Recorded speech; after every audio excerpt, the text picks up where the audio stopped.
Assalamualaikum warahmatullahi wabarakatuh. Selamat datang kembali di channel Om Riz Official. Untuk kisah kali ini ada sebuah cerita yang berjudul Pesugihan Buaya Putih Tumbal Diri Sendiri. Sebelum kita lanjut ke ceritanya, tekan dulu tombol like video ini dan jangan lupa tekan juga tombol subscribe channel ini. Nyalakan juga lonceng notifikasinya agar tidak ketinggalan cerita-cerita lainnya. Dan seperti apa untuk kisah kali ini? Langsung saja kita masuk ke ceritanya.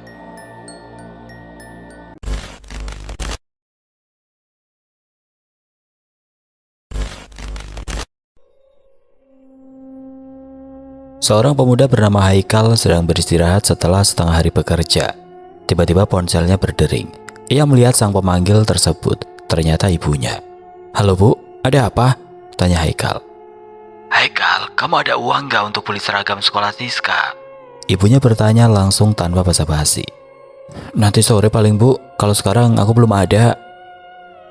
"Ya udah kalau begitu." Akhirnya sang ibu pun menurut. "Maaf ya Bu, kalau saja aku punya uang sekarang, pasti aku kirim." Haikal merasa bersalah. "Gak masalah, lagian ibu juga tahu kamu pasti punya kebutuhan lain," balas ibunya. Setelah itu panggilannya dimatikan. Haikal merenung sendiri. Dia membayangkan seandainya mempunyai uang banyak, namun semuanya terasa percuma. Hal itu tidak akan pernah terwujud, karena dia hanya seorang kuli bangunan. Ibunya memang kerja, tetapi hasil dari pekerjaannya hanya cukup untuk sehari-hari saja. Haikal menghela nafas panjang. Sore harinya Haikal pulang karena pekerjaannya telah selesai untuk hari ini. Ia berjalan dengan tubuh yang lemas. Rasa capek memenuhi tubuh pemuda tersebut. Saat sedang jalan, tiba-tiba sebuah mobil datang dengan kecepatan penuh. Bus, Haikal refleks mengangkat kedua tangannya sembari mundur beberapa langkah, menghindari mobil tersebut. Untung saja tidak sampai tertabrak. Dia masih terbengong-bengong sendiri, padahal dia sudah berjalan di tepi jalan. Tapi ada saja mobil yang menerobos seperti itu. Haikal menggeleng, begitu sadar. Dia bersyukur terhindar dari musibah di depannya. Mobil itu putar balik lalu berhenti tepat di sebelah Haikal. Pemuda itu sedang lelah. Dia tidak ada tenaga untuk memarahi orang tersebut. Seseorang membuka pintu mobilnya. Ternyata seorang pemuda. Haikal merasa tidak asing dengan pemuda itu. Seperti pernah melihatnya, tetapi di mana? "Lu Haikal kan?" Dia menunjuk ke arahnya. "Iya, maaf, siapa ya?" Haikal berusaha mengingatnya, namun tetap tidak tahu pemuda di hadapannya. "Masa lu gak inget gua? Ini gua Budi," serunya sambil menepuk pundak Haikal. "Budi?" Haikal mengingat-ingat sosok yang bernama Budi tersebut. "Oh, Budi," sautnya setelah berhasil menemukannya. "Wah, udah keren lu ya." Haikal tidak menyangka bisa bertemu dengan kawan semasa SMA dulu. Budi merupakan teman dekatnya dulu semenjak mereka lulus. Yang Haikal tahu, Budi merantau ke Batam. Setelah itu tidak ada kabar lagi. "Biasa aja Kal," Budi merendah. "Biasa aja gimana? Penampilan lu sekarang keren banget tahu." Haikal mengacungkan jempol. Gua kaget banget tadi. Hampir aja jantung kecopot. Gua kira udah nabrak orang, makanya putar balik. Pas lihat ternyata masih hidup. Dan itu elu. Gua langsung turun." Budi merasa bersyukur. "Sama Bud, gua kira gua bakalan masuk ke dunia lain gara-gara elu." "Ya maaf, gue selalu kebablasan sama tikungan itu." Budi menunjuk ke arah tikungan di belakang Haikal. "Oh, emang iya? Banyak kecelakaan di situ Bud. Lu hati-hati aja kalau jalan ke situ lagi," kata Haikal. "Lu mau kemana? Atau habis kemana nih? Mau gue anterin gak?" tawar Budi. "Anterin?" Haikal melihat ke arah mobil sedan berwarna merah. Mobilnya tampak indah. Meski berukuran kecil, selain itu mobilnya sangat kinclong dan licin seperti mobil baru. "Mau kagak?" Budi bertanya. "Bolehlah." Akhirnya Haikal pun setuju. Ia menaiki mobil milik Budi. Di dalamnya sangat wangi. Selain itu ada AC yang terasa sejuk. Dia melihat ada layar kecil di bagian tengahnya. "Ini TV?"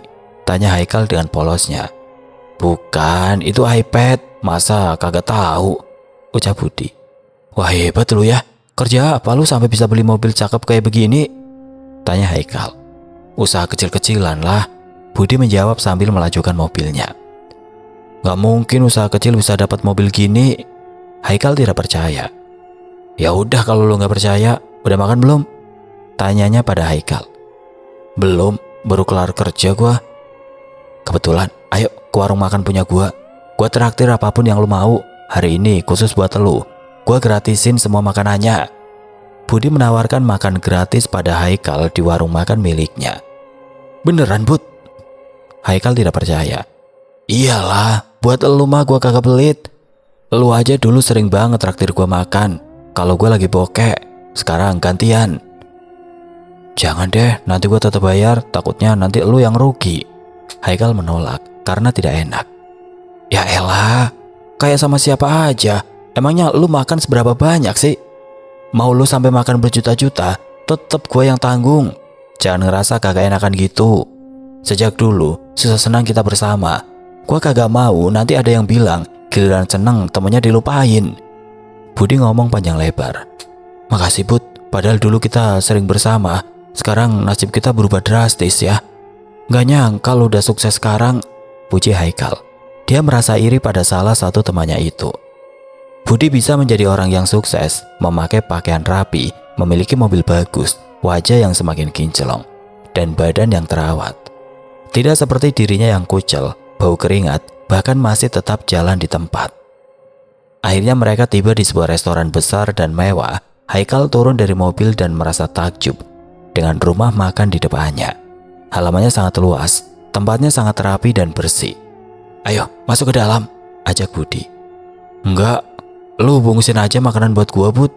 Haikal merasa rendah diri berada di tempat yang bagus. Budi tersenyum melihat temannya. Dia tahu bahwa Haikal merasa tidak pantas berada di tempatnya.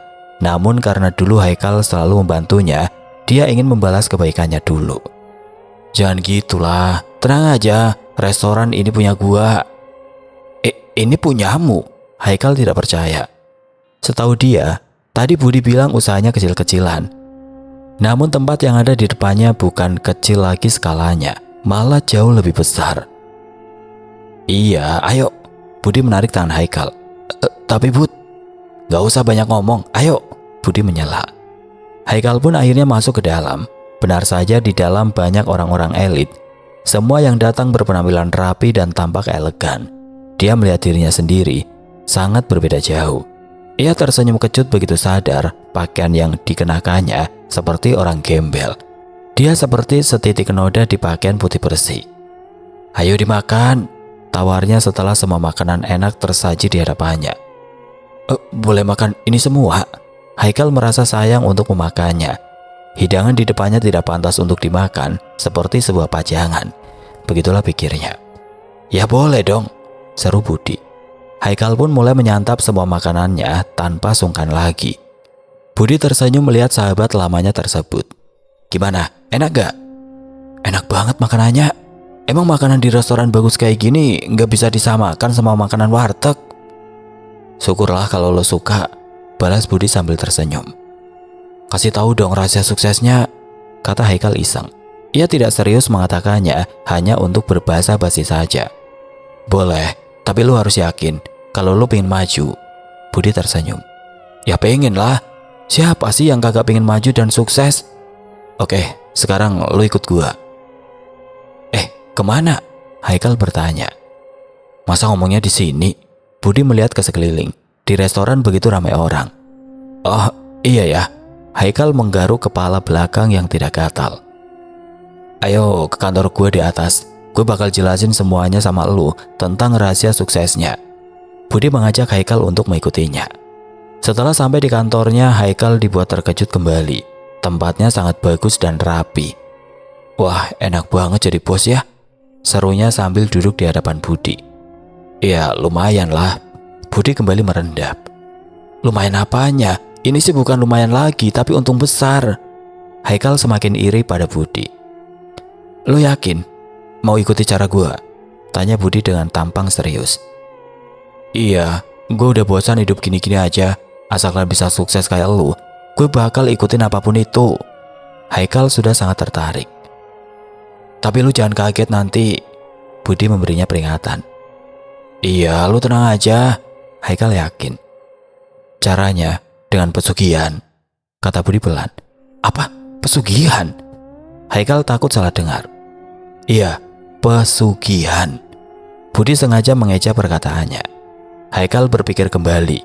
Itu terlalu beresiko. Yang dia tahu pesugihan itu harus selalu menyediakan tumbal dalam waktu tertentu. Gimana cara lu buat ngasih tumbalnya? Haikal mulai penasaran. Gampang lah, sekarang ini zamannya modern. Tinggal motret calon korbannya di ponsel, terus kasih tahu foto itu ke nyai yang memilihmu. Budi memberitahukan cara mencari tumbal. Kalau ketahuan? Haikal menjadi khawatir. Selama ini, pakai cara itu nggak pernah ketahuan. Malahan orang-orang ngiranya emang udah waktunya nggak ada aja gitu. Budi membalasnya. Haikal kembali berpikir, apakah cara yang dilakukan oleh Budi sudah bagus? Ia teringat kembali restoran yang ia datangi sekarang. Lu mau lihat rumah gua? Tanya Budi. Haikal mengangguk.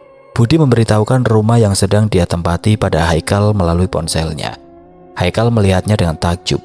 Halaman rumahnya yang luas. Di belakangnya ada sebuah kolam renang yang besar. Bahkan semua ruangannya dipotret oleh Budi tanpa terkecuali. Gimana? Tanya Budi pada Haikal. Haikal merasa bimbang. Ia tidak menyangka bahwa kekayaan yang dimiliki oleh Budi hasil dari pesugihan. Memang menggiurkan, tapi di sisi lain dia tidak ingin mengorbankan siapapun. Gini aja, gua kasih waktu 3 hari untuk berpikir. Budi memberikan waktu untuk temannya itu agar bisa berpikir dengan baik. Haikal hanya mengangguk. Ia masih ragu untuk ikut gabung dengan temannya itu. Kalau sudah siap, lu datang saja ke sini. Gua siap bantu lu kapanpun. Iya, makasih, ucapnya sambil tersenyum hambar. Haikal pun pulang. Ia kembali ke mes. Budi sudah memberikan nomor ponselnya. Sejak tahu nomor Haikal, Budi terus mengirimkan banyak chattingan. Dimulai dari liburannya ke Bali, bahkan sampai ke luar negeri. Melihat hal itu ada perasaan ingin mengikuti jejak Budi. Namun sekali lagi dia berpikir, tidak ingin seseorang melayang nyawanya untuk kesenangan sendiri tanpa tahu apapun. 3 hari kemudian Haikal pergi ke restoran Budi. Dia sudah mengambil keputusan bulat bahwa dia akan mengikuti jejak temannya itu dan sudah janjian. Begitu sampai di depan restoran, ia dicegah oleh security. Maaf, kami tidak menerima pengemis masuk ke dalam. Haikal melihat ke belakangnya, tapi tidak ada siapa-siapa. Saya bukan pengemis, Pak, tapi kesini untuk bertemu dengan Pak Budi. Haikal menjelaskan maksudnya. Apa sudah ada janji? Tanya security itu tegas. Ya, kalau Bapak tidak percaya, saya telepon orangnya. Haikal mengacungkan ponselnya, namun security itu tetap tidak percaya padanya. Ia melihat dengan pandangan hina padanya. Haikal segera menghubungi Budi dan memberitahunya bahwa dirinya sempat dilarang masuk oleh security yang menjaga di depan restorannya. Oke, lo tunggu di situ. Budi segera keluar dari kantornya dan turun ke bawah. Haikal menunggu dengan sabar di depan restoran. Ia melihat Budi datang lalu melambaikan tangannya. Budi mengambil security terlebih dahulu dan berkata, "Dia ini tamu saya, kenapa Bapak melarangnya masuk?" Maaf Pak, saya kira... Sudahlah, mulai sekarang Bapak tidak usah kerja di sini lagi. Budi langsung memecatnya tanpa basa-basi. Tapi Pak... Gak ada tapi-tapian. Seharusnya Bapak tanya ke saya dulu, apa saya ada tamu atau tidak. Jangan seenaknya langsung melarang begitu saja tanpa tahu apa-apa. Budi memarahinya. Baik, maafkan saya Pak. Security yang bernama Sobri itu tertunduk lesu. Dia memang salah karena tidak bertanya pada atasannya. Ketika melihat penampilannya yang kucel seperti seorang pengemis, dia berpikir bahwa orang itu bukanlah tamu. Ternyata ia salah sangka. Kenapa Bapak masih di sini? Cepat bereskan semua barang-barang Bapak dan segera pulang. Budi bertindak tegas. Saya benar-benar dipecat Pak. Sobri bertanya dengan tampang tidak percaya. Iya, sahut Budi. Tapi Pak, saya punya keluarga yang harus saya tanggung, ucap Sobri lirih. Bapak saja tidak peduli pada tamu saya, kenapa saya harus peduli sama keluarga Bapak? Budi semakin terbawa amarah.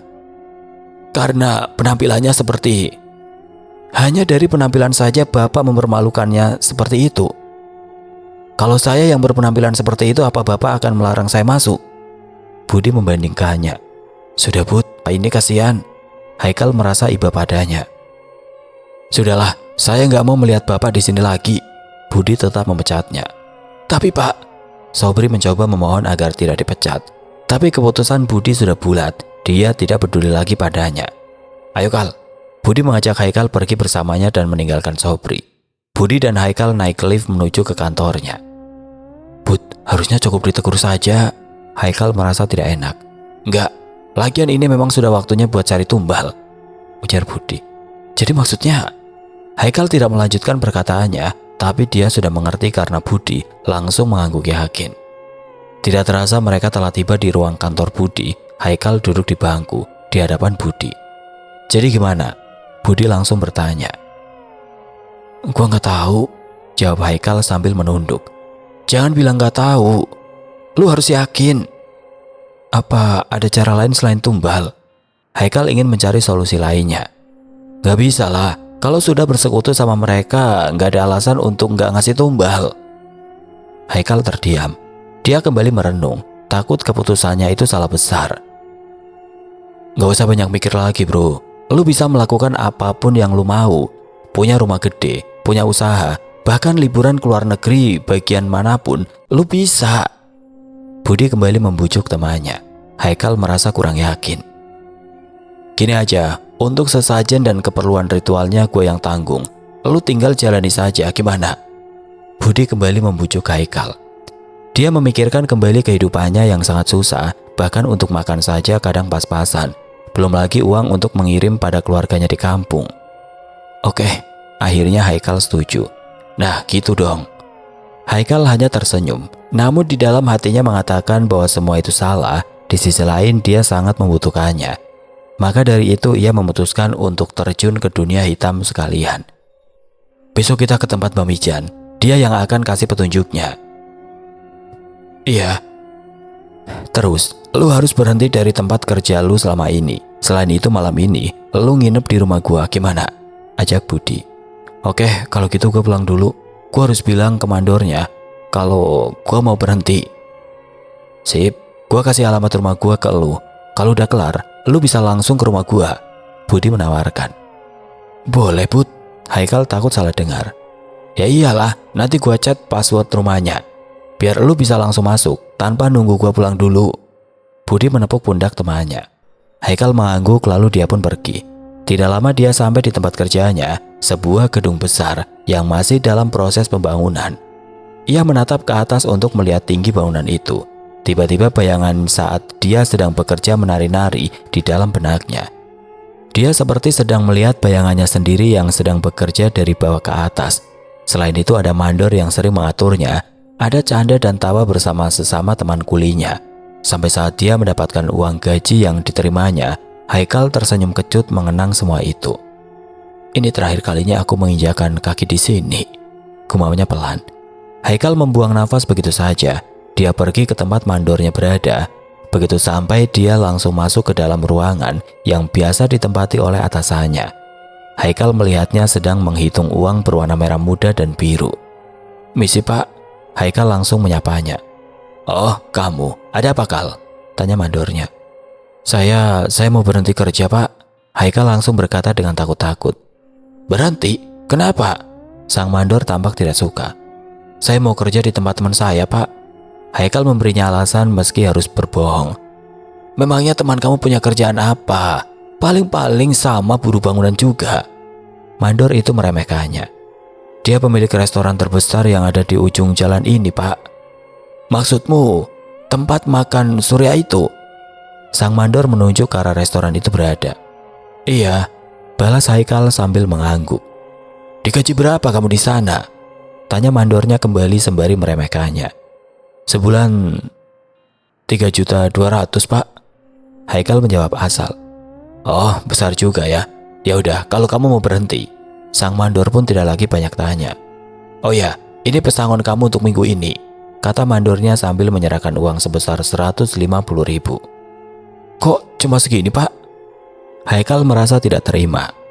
Selama ini dia sudah bekerja keras, malahan gajinya yang minggu kemarin belum semuanya dibayar. Iya cuma segitu.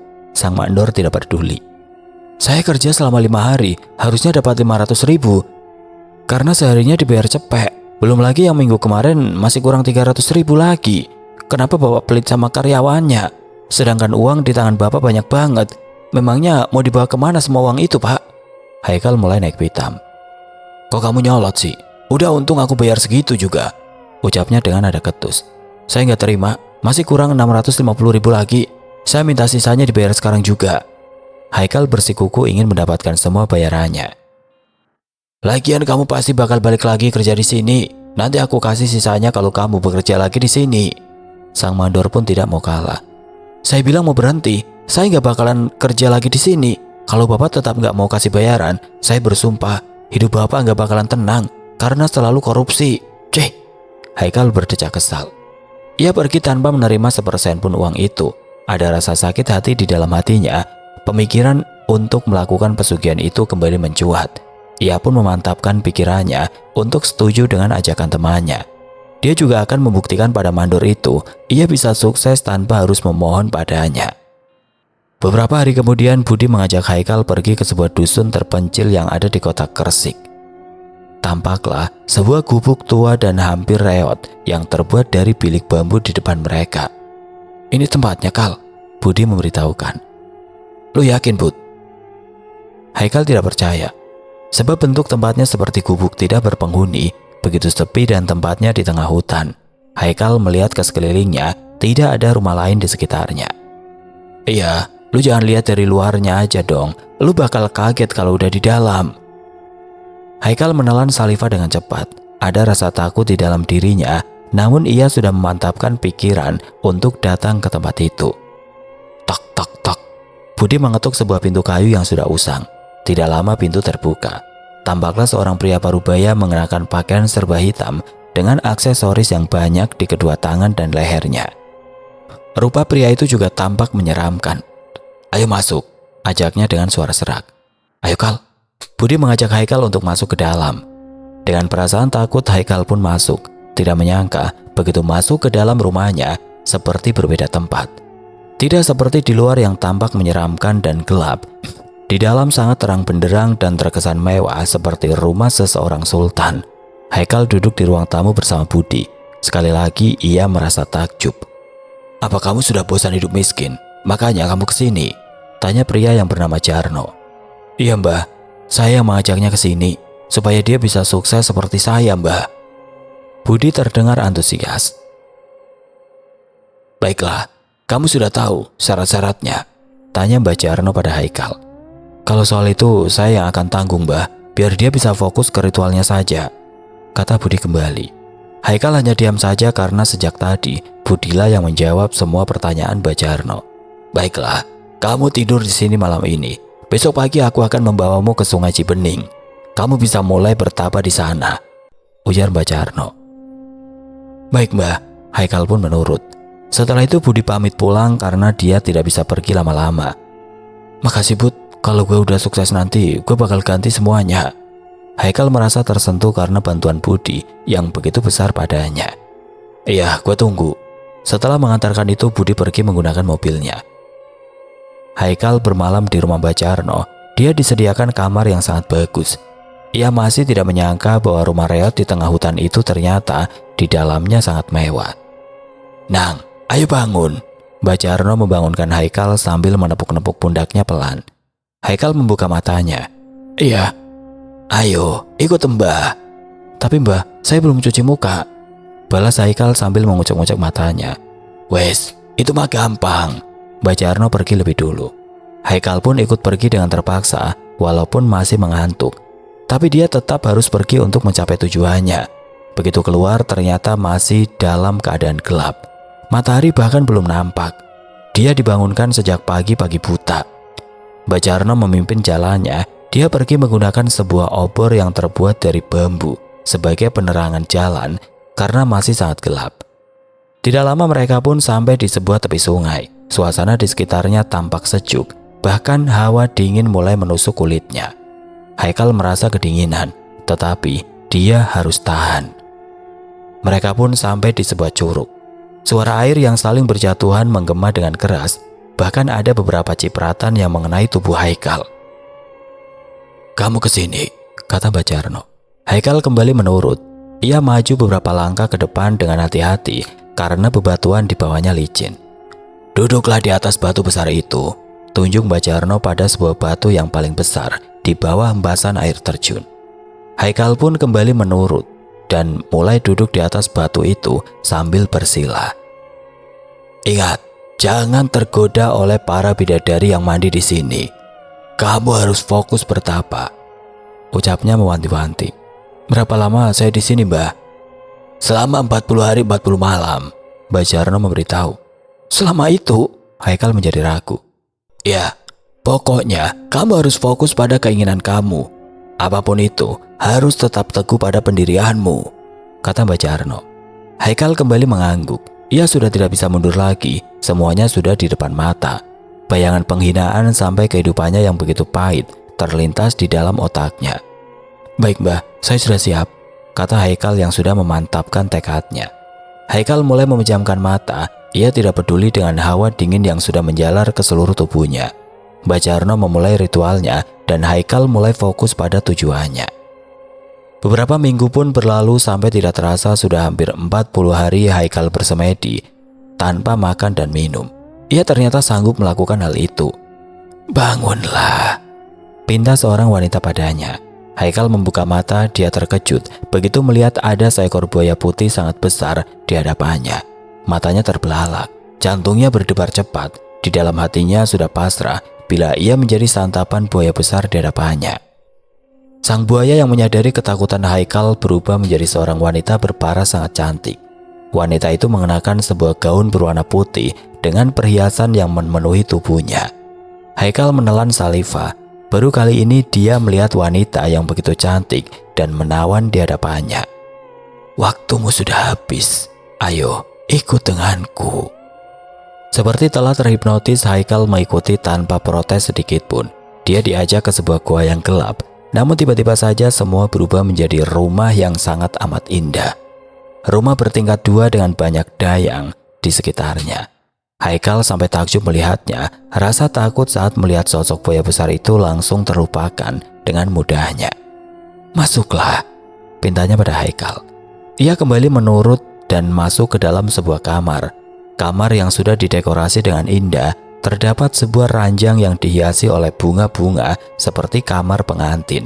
Dan di atas kasur yang sudah bertabur kelopak bunga mawar merah.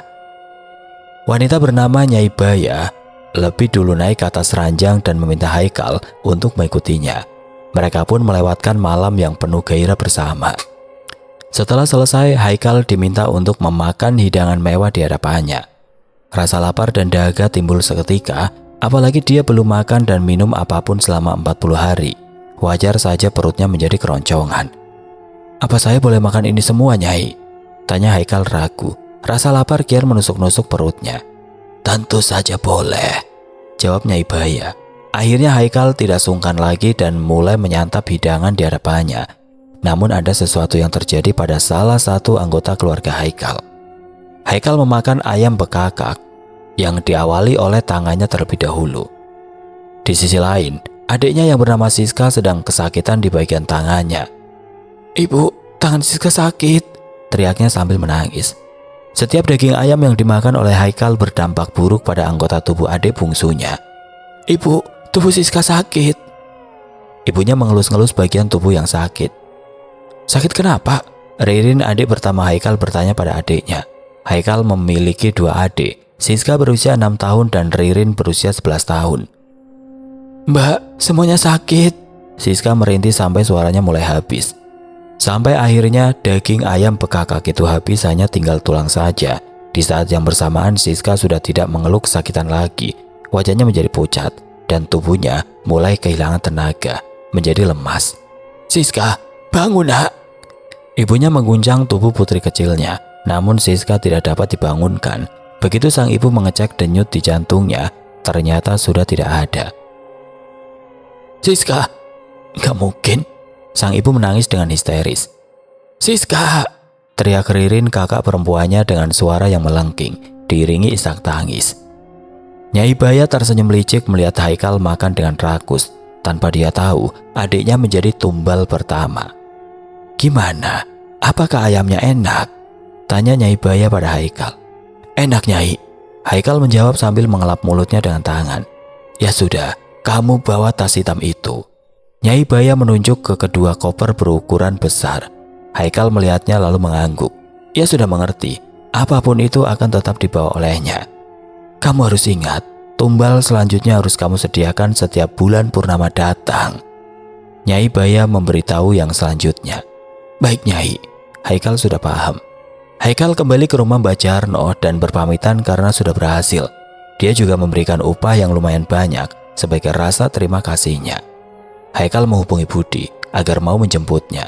Setelah beberapa jam menunggu, Budi pun datang. Wah, lu juga sebentar lagi bakalan jadi orang kaya nih, Budi meledeknya. Bisa aja lu, gue bayar yang kemarin ya.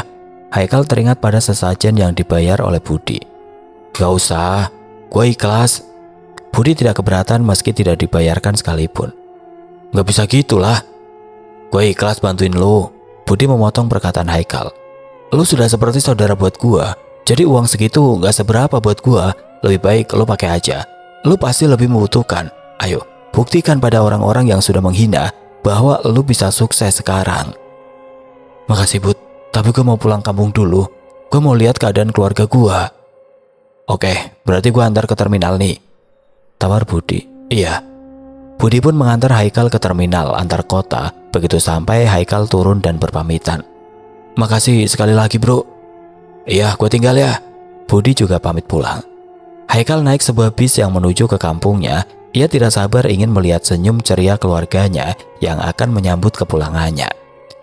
Begitu sampai di rumah, ia terkejut karena banyak orang di rumahnya.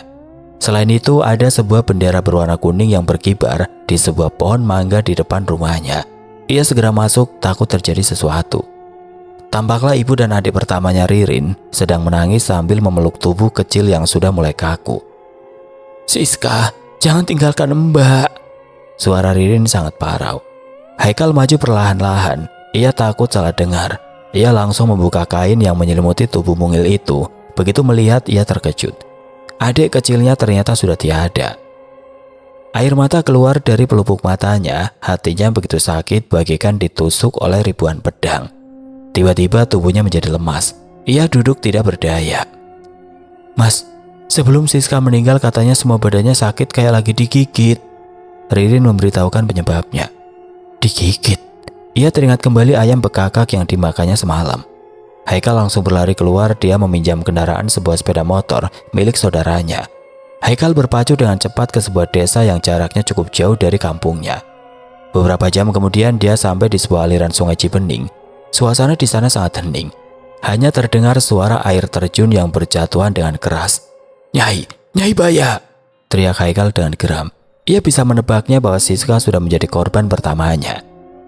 Nyai, keluar sekarang! Haikal meminta dengan putus asa. Air matanya masih mengalir dengan deras. Ada penyesalan di dalam dirinya. Ia tidak menyangka bahwa tumbal pertama untuk Nyai Baya adiknya sendiri. Itu pun tanpa sepengetahuannya. Ada apa, Cak Bagus? Kenapa kau mencariku? Tanya Nyai Baya yang masih mengenakan gaun putih dan perhiasan yang mencolok di seluruh tubuhnya. Kenapa? Kenapa adikku yang menjadi tumbalnya? Aku bahkan belum mengatakan tumbal pertamaku siapa. Kenapa harus adikku? Teriak Haikal. Korban pertama harus dari keluarga sendiri. Karena kamu belum punya anak, jadi korbannya adik terkecil di keluargamu. Nyai Baya menjawab. Rasa penyesalan kembali memenuhi benaknya. Seandainya dia menolak pesugihan yang ditawarkan oleh Budi, pasti adiknya tidak akan menjadi korban. Aku tidak ingin ada korban lainnya di keluargaku. Aku ingin membuat tawaran denganmu. Tumbalnya harus aku sendiri. Haikal berkata dengan tegas. Ia tidak ingin keluarga yang tersisa akan dipertaruhkan kembali. Maka dari itu ia mengajukan diri. Aku terima tawaranmu. Aku akan memberikan waktu untukmu selama 7 tahun. Semua yang kamu dapatkan harus kamu sendiri yang menikmati. Keluargamu jangan sampai menyentuhnya meski hanya sedikit. Bila keluargamu ikut memakan uang yang kamu hasilkan, maka aku akan mengambilnya sebagai tumbal. Aku tidak peduli meski kamu sudah mempertaruhkan nyawa. Apa kamu mengerti? Nyai Baya menerima tawaran Haikal dengan beberapa syarat yang harus dilakukan. Baiklah, aku juga setuju. Akhirnya Haikal menyetujuinya tanpa pikir panjang. Setelah mendengar Haikal setuju, Nyai Baya pun pergi. Begitupun dengan Haikal yang pergi menemui Budi terlebih dahulu. Ia meminta sang mandor untuk dijadikan tumbal oleh temannya itu, sebab dia sudah mempunyai pilihan sendiri. Gue sih gak masalah, tapi lu gak apa-apa. Budi menjadi khawatir. Iya Bud, lo tenang aja, ini pilihan gua. Haikal mengangguk yakin. Akhirnya Budi pun hanya bisa pasrah. Biar bagaimanapun itu pilihan temannya, tidak seperti dirinya. Haikal memilih cara yang ekstrim. Sejak saat itu Haikal membeli rumah mewah dan mobil di kampungnya. Ia harus tega meninggalkan keluarganya.